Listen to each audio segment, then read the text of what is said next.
Alors, dans la palette page, vous allez demander de faire un nouveau gabarit. Donc, menu de la palette page, nouveau gabarit. Menu de la palette page, nouveau gabarit.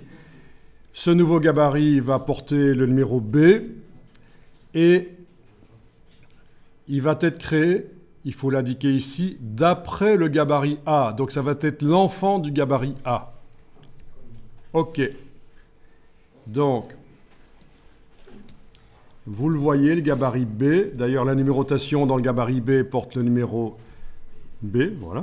La balise s'appelle B. Logique.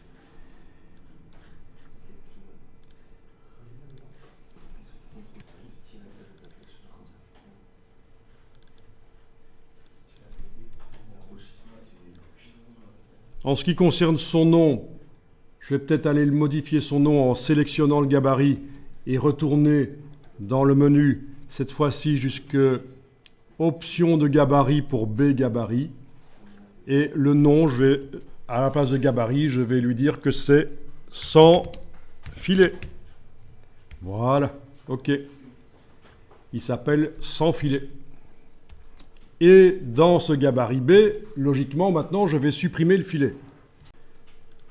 Ce qu'on voit là vient du gabarit A. D'ailleurs, ça se voit ici. Sur la vignette du gabarit B, j'ai la lettre A. Forcément, c'est l'enfant.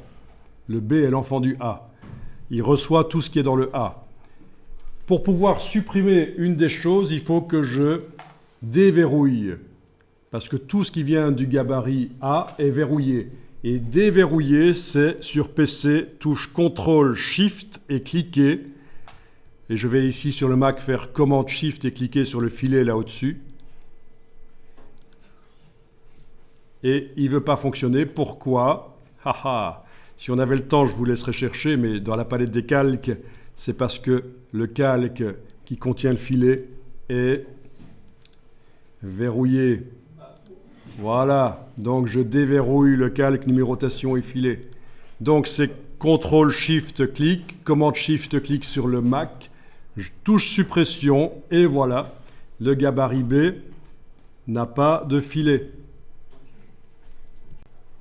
Je vais aller voir la page qui posait problème, c'est la page 4 qui utilise le gabarit A.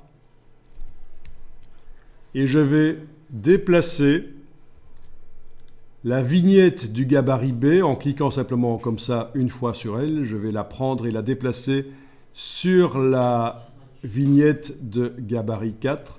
C'est le gabarit B. Il n'y a pas le filet, ça se voit déjà sur la vignette. Et voilà.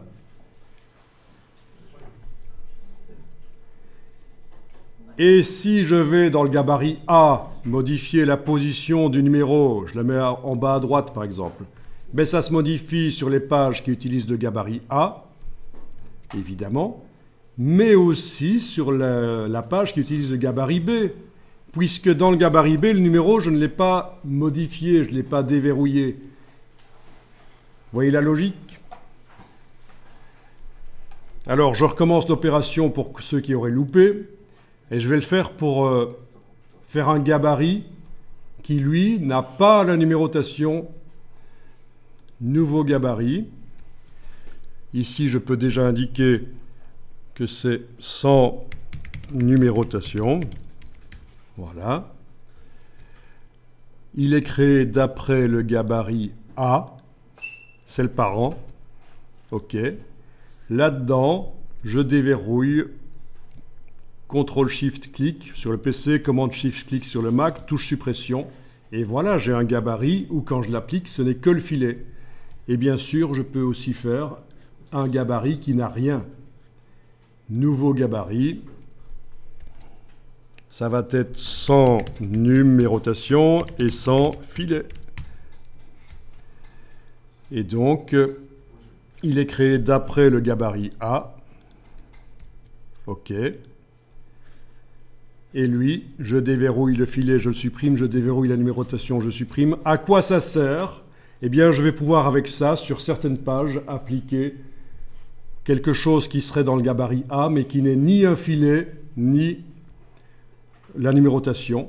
Par exemple, si dans le gabarit A, sur la partie décoration, donc sous les choses, je vais mettre une décoration. Voilà. Ça va se retrouver sur tous les gabarits. Donc, par exemple, je vais aller mettre cette couleur-là, teintée, c'est juste une décoration. Comme ça. Et donc, on voit le gabarit A répercute sur tous les autres gabarits enfants, B, C, D, cette décoration. Le D n'a que la décoration. La décoration, je l'ai mise sous tous les éléments, sur un calque spécial décoration. Et donc, il n'y a pas de problème. Quelles que soient les choses qui sont sur les pages, c'est derrière. Voilà, vous voyez un peu la logique. Vous avez vraiment les outils qu'il faut pour faire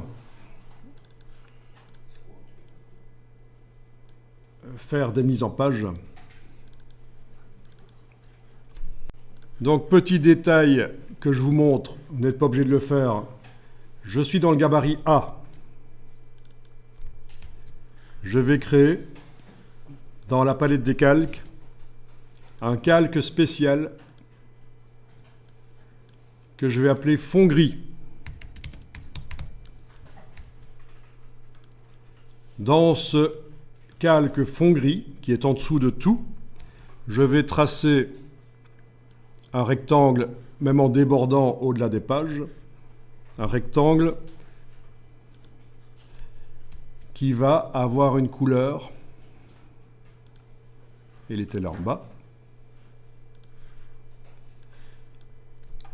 noir très faible, par exemple 5, mais pour la démonstration je vais mettre plutôt 10, mais voilà. Quoique, voilà, 8, ok. En principe, on fait quand même un peu moins. Et qu'est-ce que ça fait, ça? Ça, c'est super intéressant. Quand vous regardez une page qui a des images, vos images vont apparaître davantage dynamiques. Qu'est-ce qui se passe, en fait? Ça salit le papier. Ces 8% d'encre noire que j'ai mise dans le fond gris salissent le papier, sauf à l'endroit des images.